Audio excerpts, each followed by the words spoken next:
Kern River Valley. Officials, of course, lifted those evacuation orders for Kelso Creek and several communities as residents went back to their homes yesterday. 23 ABC's Alyssa Flores live now in Lake Isabella with what CHP calls one of their biggest problem areas. Alyssa? Yeah, Mike, Danielle, I'm on Lake Isabella Boulevard and Elizabeth Norris Road. We are just down the way here from Tank Park.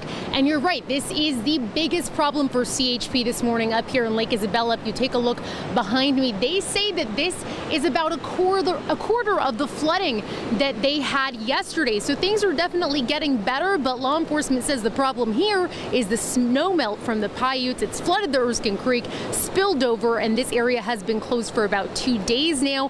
Highway Patrol saying not much can be done. They are letting Mother Nature run its course. Now, things are looking up for the folks just to the east of us in Kelso Creek. Yesterday in the early evening, evacuations were recommended for that area. Kern Fire telling residents to seek shelter because of the risk of a levee breach near the Kelso Creek community. Not this bad. No. No. And it was bad. I mean, you could see it getting wider and wider out in the field. The alfalfa field was behind us, and you could see the creek just getting wider and wider and just heading more towards us.